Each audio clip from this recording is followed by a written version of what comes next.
Boa noite, amados irmãos. Que a graça e a paz de nosso Senhor e Salvador Jesus Cristo esteja sobre você e sobre a tua família nesta noite. Estamos dando continuidade à nossa série de estudos devocionais, todas as sextas-feiras. Espero que estejam trazendo alento e conforto ao seu coração. E assim pretendemos continuar até o retorno das nossas atividades presenciais, que logo em breve estaremos voltando, retornando. Mas enquanto isso, estaremos assim, compartilhando a palavra do Senhor através desses vídeos, através dessas ministrações. Para a nossa edificação de hoje, gostaria de estudar com os irmãos o texto que se encontra na carta de Paulo aos Romanos, capítulo 12, versículo 1 e 2. Romanos, abra sua Bíblia, Romanos, capítulo 12, versículos 1 e 2. Assim diz a palavra do Senhor. Rogo-vos, pois, irmãos, pelas misericórdias de Deus, que apresenteis o vosso corpo por sacrifício vivo, santo e agradável a Deus, que é o vosso culto racional. E não vos conformeis com este século, mas transformai-vos pela renovação da vossa mente, para que experimenteis qual seja a boa, agradável e perfeita vontade de Deus. Oremos ao Senhor. Querido Deus e Pai Celestial, rogamos a Tua graça e misericórdia sobre nossos corações, que o Senhor ilumine nossas mentes e possamos entender a palavra do Senhor. Abençoe as famílias da nossa querida igreja, Senhor. Abençoe nosso irmão Elídio, que está internado. Cuida do Teu servo, Senhor. Abençoe a sua família, sua esposa, seus filhos. Abençoe os demais enfermos. Abençoe a nossa irmãzinha Raquel, se recuperando, ó Deus, da cirurgia, lá no leito do hospital. Tenha misericórdia, meu Jesus amado. Conforta, restaura, completa a obra do Senhor na vida da tua serva e abençoa a sua família. Se conosco, Pai, nos oramos agradecidos.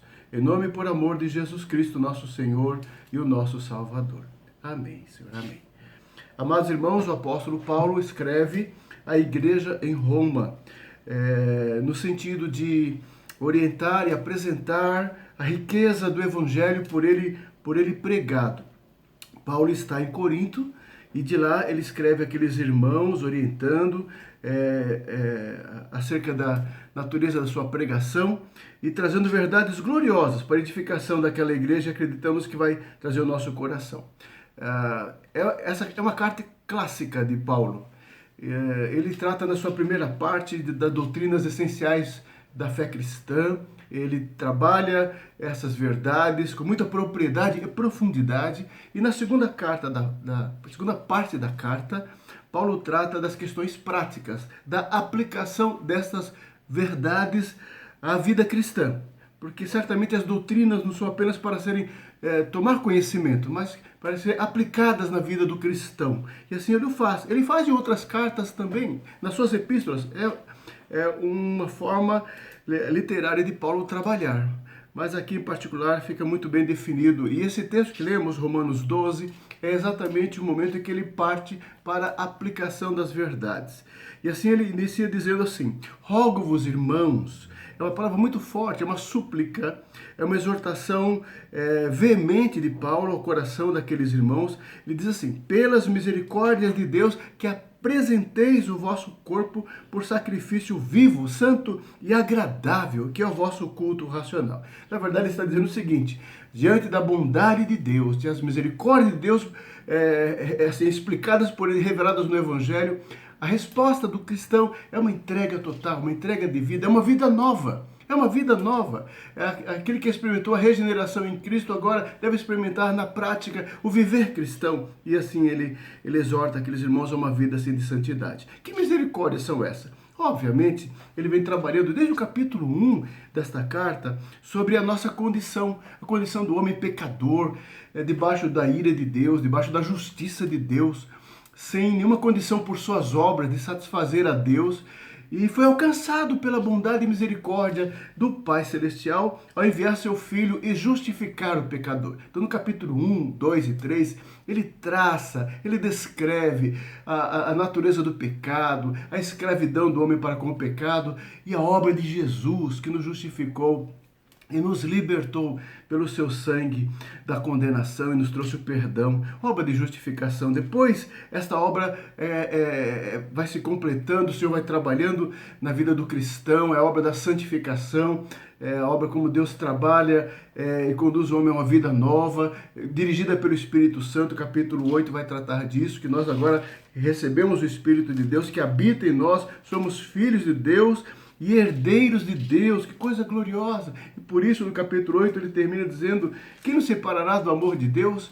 Por causa já alcançados, já justificados, santificados, libertos em Cristo da condenação eterna, só temos motivos para glorificar, para adorar ao Senhor. E diante de tantas coisas graciosas que Deus nos fez, ele exorta a igreja: devemos nos entregar a Deus. Diante do que ele fez por nós, não há outra resposta senão nos entregarmos inteiramente nas mãos de Deus, em adoração e em serviço. Não tem outra resposta. Não tem outra motivação para o cristão adorar, servir de todo o coração, senão reconhecer a graça de Deus em sua vida. E assim Paulo trabalha nesse sentido. Eu quero extrair aqui algumas lições para a nossa meditação nesta noite, né? Buscando uma vida consagrada, é o que Paulo está mostrando nessas palavras, né? Ele está querendo dizer o seguinte: diante das maravilhosas misericórdias de Deus, o crente deve buscar uma consagração integral e se esforçar por uma santificação radical e descansar na perfeita, boa e agradável vontade de Deus. Primeiramente, o versículo 1, ele trabalha muito essa questão de uma consagração integral. Ele diz assim: rogo-vos, pelas misericórdias de Deus, que apresenteis o vosso corpo por sacrifício vivo, santo e agradável a Deus. Ele está falando da natureza do viver cristão, a natureza nova, que implica nos render a nós mesmos, negar a nós mesmos, se entregar integralmente nas mãos do Senhor. E esse entregar, esse apresentar, esse consagrar-se inteiramente, se transforma num culto. Ele chama de um culto racional, o culto agradável, o culto que satisfaz a Deus. Então eu vou destrinchar isso em duas partes: nossa dedicação total a Deus e no culto que agrada a Deus, né? Ao usar essa expressão, apresentai-vos o vosso corpo por sacrifício, é muito interessante. Ele remonta à questão do Antigo Testamento, e quando os judeus adoravam o Senhor através de um sacrifício, mas sacrifício de outros seres, né? Entregando ao Senhor outras vidas no altar de Deus. E agora, como cristãos, eles vão entregar sim, mas a sua própria vida em consagração ao Senhor, em entrega total ao Senhor, né? Romanos capítulo 6, versículo 11 a 13, Paulo já havia abordado essa questão de uma outra forma, dizendo assim, ó: pois quanto a ter morrido, de uma vez para sempre morreu para o pecado, mas quanto a viver, vive para Deus. Assim também vós considerai-vos mortos para o pecado, mas vivos para Deus em Cristo Jesus. Não reine, portanto, o pecado em vosso corpo mortal, de maneira que obedeçais às suas paixões, nem ofereçais cada um dos membros do seu corpo ao pecado como instrumentos de iniquidade, mas oferecei-vos a Deus como ressurretos dentre os mortos, e os vossos membros a Deus como instrumentos de justiça. Essa é a resposta. Esse é o culto que Deus espera. É quando o crente regenerado, convertido, transformado, ele se rende, ele se entrega inteiramente ao Senhor, inteiramente. Ele nega a si mesmo, nega as suas questões, ao seu pensamento, aos seus sentimentos. Ele se entrega ao Senhor. E assim o discípulo de Jesus, aquele que abraça a cruz. 1 Coríntios capítulo 6, versículo 19 e 20, Paulo aborda essa questão de uma outra maneira. Ele diz assim, olha: acaso não sabeis que o vosso corpo é santuário do Espírito Santo e que está em vós, o qual tendes da parte de Deus, e que não sois de vós mesmos? Porque fostes comprados por preço. Agora, pois, glorificai a Deus no vosso corpo. Essa é a ideia de adoração. Nós pertencemos a Deus. Nós pertencemos a Deus. E por entendermos isso, não tem nenhum outro propósito em nossa vida senão fazer a sua vontade, glorificar e adorar ao Senhor. E andar de acordo com o seu querer, com a sua vontade. Essa é a entrega que o Senhor espera de nós. O apóstolo Pedro, na sua carta, no seu primeiro capítulo, versículo 15, ele diz assim, olha, pelo contrário, segundo é santo aquele que vos chamou, tornai-vos santos também, vós mesmos, em todo o vosso procedimento. Por isso ele fala, apresentai-vos como sacrifício vivo, santo. É uma entrega, porque nós somos separados em Cristo. Nós pertencemos a Cristo. Ou seja, é aquele objeto que foi consagrado por Ele mesmo. Somos nós, é a nossa vida. Deve ser consagrada ao Senhor inteira. Não importa a nossa vontade, nossa razão, impor nosso sentimento, impor nossas coisas. Importa que desejamos glorificar ao Senhor com a nossa vida. Temos como propósito de existência, Senhor, eu quero fazer tua vontade, teu querer, glorificar o teu nome, honrar o teu nome, santificar o teu nome com a minha vida. Devia estar isso no meu coração, devia estar no nosso coração. É o que o Paulo está dizendo. Apresentai-vos a Ele como sacrifício vivo, santo e agradável a Deus. Paulo, na sua carta aos Coríntios, primeira carta, capítulo 10, versículo 31, ele diz assim, ó, portanto, quer comais, quer bebais, ou façais outra coisa qualquer, fazei tudo para a glória de Deus.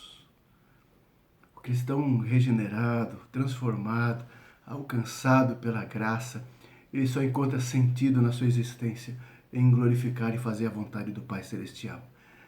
Apresentai-vos a Deus como sacrifício vivo, santo, que agrada ao Senhor.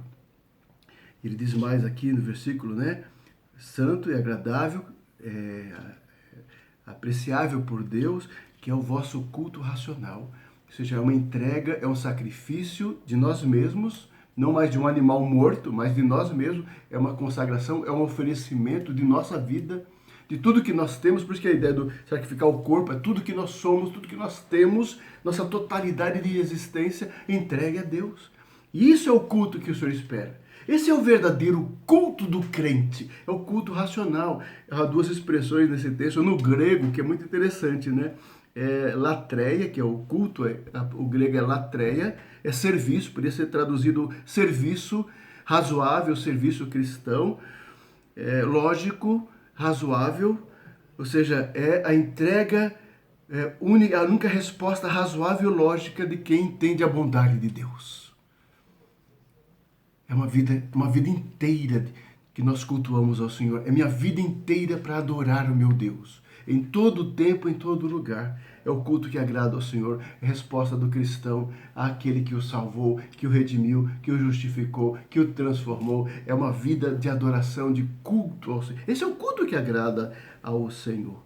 1 Samuel, capítulo 15, versículo 22, a resposta de Samuel para Saul foi o seguinte: porém Samuel disse, tem porventura o Senhor tanto prazer em holocaustos e sacrifícios, quanto em que se obedeça à sua palavra?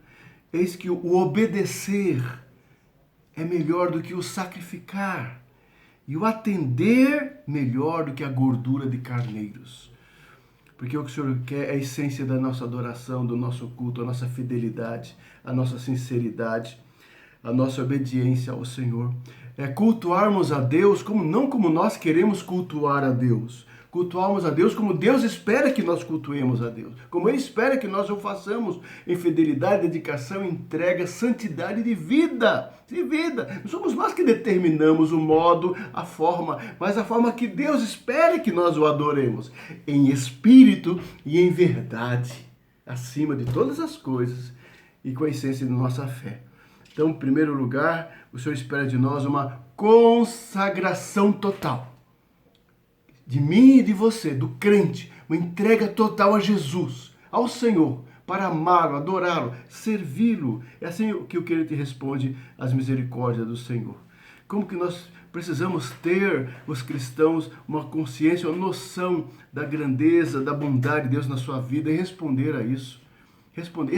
Essa é a motivação para sermos bons crentes, para servirmos, para trabalharmos. Essa é a motivação maior, é por aquilo que Deus é. Nós não adoramos por nenhum outro fator, nós não servimos por nenhum outro fator, senão aquilo que Deus é, sua bondade, seu ser, sua grandeza, sua justiça e aquilo que Ele fez por nós em Cristo Jesus.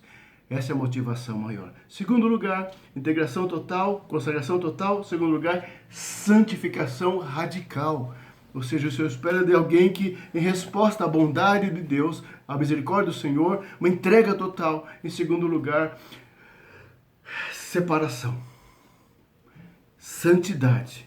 Santidade. E ele usa as seguintes expressões: e não vos conformeis com este século, mas transformai-vos pela renovação da vossa mente, para que experimenteis qual seja a boa, agradável e perfeita vontade de Deus. Se de um lado é consagração integral, total, do outro lado é santificação radical. Não vos conformeis, não vos amoldeis com este século, com esse século presente. É um oposto do século vindouro, do século do porvir, do reino de Deus, da ressurreição, da glória. É o século presente, é agora, é o seu momento. É o mundo dos homens, é o padrão dos homens, é o pensamento dos homens, é o estilo de vida humano. Ou seja, não vos amoldeis, não vos conformeis a este padrão. Então o Senhor espera separação, separação do crente. Santidade e separação do mundo, não é verdade, né? Segundo Timóteo, 2 Coríntios, capítulo 4, versículo 3 e 4, diz assim. Paulo disse assim: mas se o nosso evangelho ainda está encoberto, é para os que se perdem que está encoberto, nos quais o Deus deste século cegou o entendimento dos incrédulos, para que lhes não resplandeça a luz do evangelho da glória de Cristo, o qual é a imagem de Deus.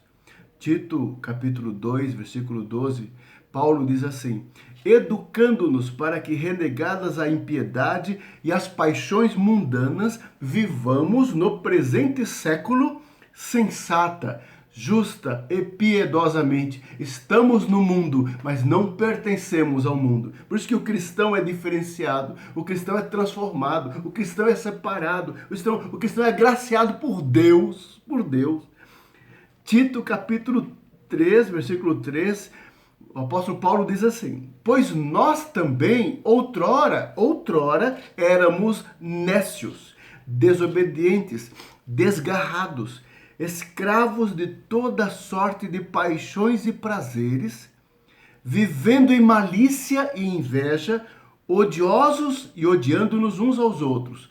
Ele descreve como nós éramos. Depois ele continua, mas alcançados pela graça, fomos regenerados pela obra de Deus e pela sua graça redentora, salvadora.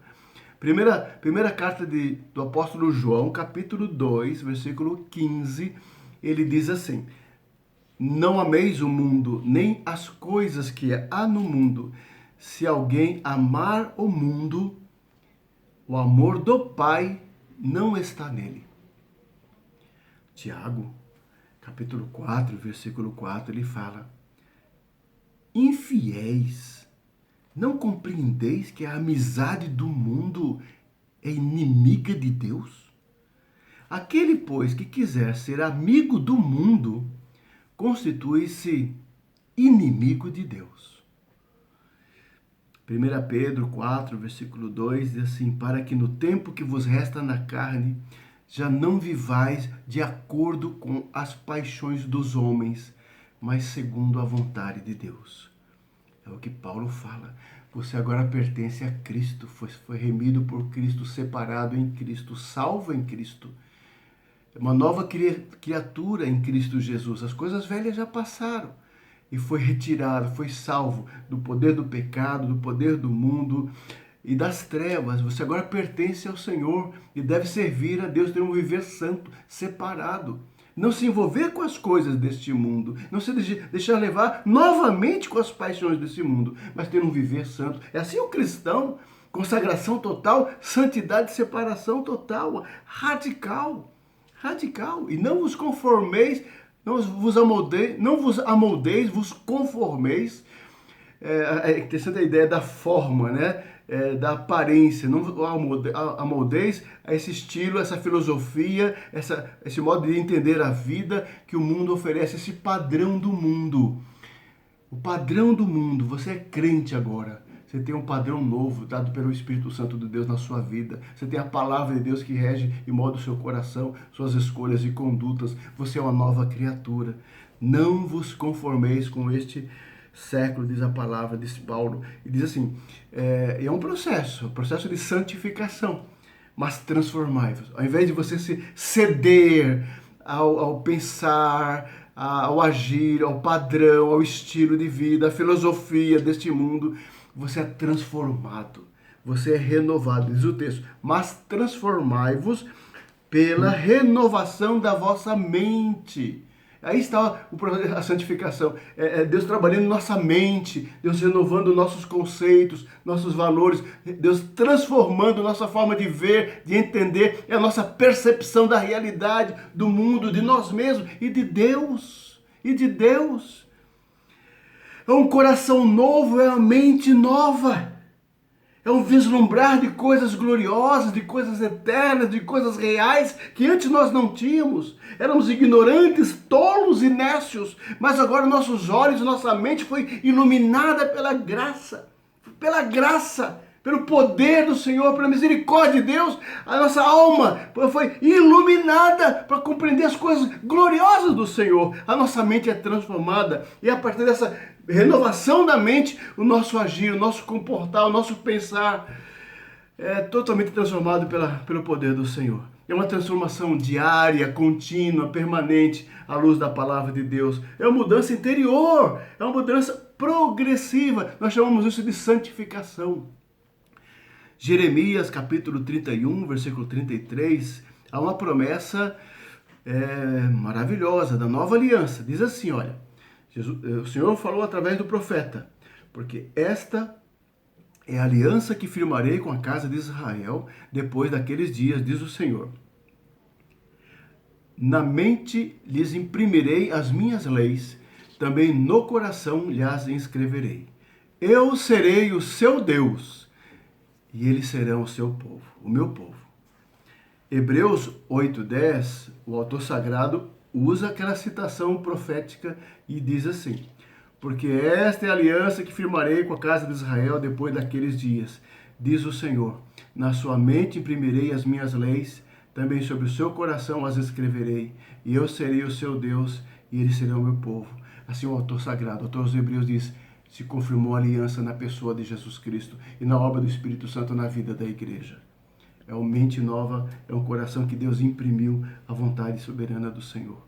1 Coríntios 2,16, o apóstolo Paulo diz assim, olha, pois quem conheceu a mente do Senhor, que o possa instruir? Nós, porém, temos a mente de Cristo, que é a mente renovada, transformada e guiada pelo Espírito Santo do Senhor. Filipenses 4:7 diz assim, a paz de Deus, que excede todo o entendimento, guardará o vosso coração e a vossa mente em Cristo Jesus. Ou seja, o agir do Senhor, a transformação de Deus na nossa vida é total. Ela não é apenas externa, ela não é religiosa, não é apenas um comportamento religioso. É uma transformação de vida, é uma transformação da alma, é uma esperança nova, é uma renovação total do ser humano. Salmo 119, versículo 11, o escritor sagrado fala assim, guardo no coração as tuas palavras, para não pecar contra ti. Porque é esta palavra que produz a renovação da nossa mente, a nossa transformação. Não vos conformeis com este século, mas transformai-vos pela renovação da mente. E à medida em que você tem uma vida com Deus, uma vida de oração, uma vida de meditação na palavra, o Espírito Santo trabalhando cada vez mais e moldando a sua vida e fazendo você cada vez mais parecido e semelhante a Jesus Cristo. E o brilho de Cristo vai inundando sua vida. e na sua vida. E a consequência disso, no versículo 3, se há uma consagração total e uma separação radical, e tem que ser. O resultado está no versículo 2, no final. Para que experimenteis qual seja a boa, agradável e perfeita vontade de Deus. O crente, o cristão que se entrega inteiramente ao Senhor, de verdade, entrega seu coração, seu ser, seu tempo, seus membros, sua vida. Abre mão de si mesmo, das suas questões, do seu egoísmo, da sua razão. Ele se entrega para servir, consagração total. O crente que se entrega inteiramente a Deus e que se separa do mundo, numa vida santa ao Senhor, ele experimenta a vontade de Deus. Ele desfruta da vontade de Deus. Ele entende a vontade de Deus, que é boa, que é agradável e perfeita. A sua vida está dentro da vontade. Ele compreende o agir do Senhor. Ele compreende a soberania de Deus na sua vida, na sua família, na sua casa. Ele percebe a providência de Deus, o governo de Deus na sua vida, nos mínimos detalhes. Ele percebe, ele experimenta, ele desfruta da bondade do Senhor. Ele enxerga essa bondade. E se deleita nisso porque sabe que é agradável a vontade do Senhor. A vontade de Deus sempre é perfeita. A vontade de Deus sempre é perfeita e sempre é justa e sempre é o melhor. Mas nós só entendemos isso, nós só compreendemos isso quando temos uma vida na presença do Senhor integral. Se nós não entendemos esse complemento, se não há uma entrega total de nossa vida ao Senhor, e se não há santidade, nós não experimentamos a vontade do Senhor. São as pessoas que vivem assim, tateando. É uma vida, entre aspas, uma vida cristã que nem é sempre uma vida cristã. Tem nome de cristão, tem roupa de cristão, tem cara de cristão, mas não vive como um cristão. Não vive esperando que Deus dê alguma coisa para ele, que Deus dos céus entregue alguma coisa para ele, e que Deus faça a sua vontade, e que Deus cumpra a sua vontade, o que ele quer. Ele não experimenta a vontade de Deus. Somente alguém que tem uma vida santa, que entendeu que Deus foi muito generoso para com ele, que entendeu que Deus o tirou do pecado, do lamaçal do pecado, das trevas, do julgamento, da condenação eterna. Como descreve a sua carta aos Romanos, e em Cristo gratuitamente nos justificou, nos amou, nos redimiu, nos aceitou.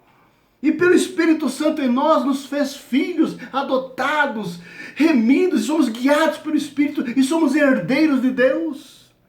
E temos em nós o penhor do Espírito, somos salvos, a nossa percepção é a eternidade. É por isso que nós enfrentamos as tribulações, e nem espada, e nem dor, e nem doença, nada nos separa do amor de Deus.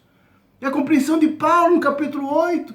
Nós entendemos, somos mais do que vencedores, mais do que vencedores. Não importa as tribulações, não importa as perseguições, o governo, o Estado, o imperador, o ditador, o presidente. Importa Jesus, importa Deus, o que Deus tem feito, o seu reino, a sua glória, o seu evangelho, salvando, remindo, transformando os homens, libertando os homens. E a minha resposta em adoração é servir esse Deus, é amar esse Deus, é me dedicar a esse Deus. É dizer não ao pecado, dizer não ao mundo e suas tentações, suas amarras, nada. Isso vislumbra o nosso coração, o coração de um crente que está cheio da graça, cheio do Espírito Santo do Senhor. Tem uma experiência gloriosa com Deus. Então ele se entrega, ele se apresenta a Deus no sacrifício vivo, santo e agradável ao Senhor, num culto espiritual, que é a sua vida, num sacrifício de sua vida. E ele não se conforma com esse mundo, não.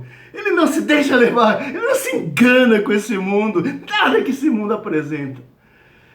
Mas sua vida é transformada, santificada, dia a dia, sua mente cada vez mais. Isso se transforma, sabe o que, irmãos? Experimentar a boa, agradável vontade do Senhor é sabedoria. É a sabedoria descrita por Salomão no livro de Provérbios. É a sabedoria que é fruto do temor do Senhor. É uma vida de sabedoria, aquele que experimenta a boa, agradável e perfeita vontade de Deus. E não importa circunstância nenhuma, porque o crente não é movido pelas circunstâncias que o regem. Nada, não são as circunstâncias do nosso mundo, nem o nosso momento de vida, que nos leva a amar mais, ou a servir mais, ou a adorar mais, ou a cantar mais, ou a louvar mais. Nós louvamos mais, nós servimos mais, nós trabalhamos mais por causa de Deus. Porque quem Ele é, e o que Ele fez, e quem é Jesus, isso é a motivação maior. Que move a mim e a você, amar, servir, consagrar e viver a vida para a sua glória. Uma vida santa, uma vida de obediência, uma vida de fidelidade. É assim o texto. Paulo fala, é a nova vida. Do capítulo 1 ao 11 de Romanos, ele descreve o que Deus fez. O que Deus fez. O que Deus fez na nossa vida. Justificação, santificação, eleição, redenção. E agora? Capítulo 12 em diante. E na prática, eu fui regenerado, eu fui remido, eu fui justificado. Eu começo minha vida me entregando ao Senhor e vivendo para a sua glória. Uma vida de adoração, e assim, uma vida de adoração se transforma num culto que agrada ao Senhor, que é o culto racional. Amém? Que Deus te abençoe, amados. Possa entender esse texto maravilhoso, maravilhoso, que nos leve a buscar uma vida cada vez mais consagrada ao Senhor. E o que nos motiva a isso? Nós já temos um motivo, você já tem uma motivação. É o que Deus já fez em Cristo lá na cruz do Calvário. Lembre-se disso. Lembre-se disso. Essa é a tua motivação maior. Não é nenhum recado que você recebeu de manhã lá no WhatsApp, ou alguma mensagem que te trouxe alegria hoje de manhã. Meu irmão, você fica dependendo dessas coisas para trazer alegria espiritual para nós estamos perdidos. A nossa alegria é contínua, não é por causa do que acontece no dia a dia, alguém fez por nós, por causa daquilo que Deus já fez na minha e na tua vida, amado irmão. Glorifique o Senhor, seja feliz no Senhor, se alegre no Senhor.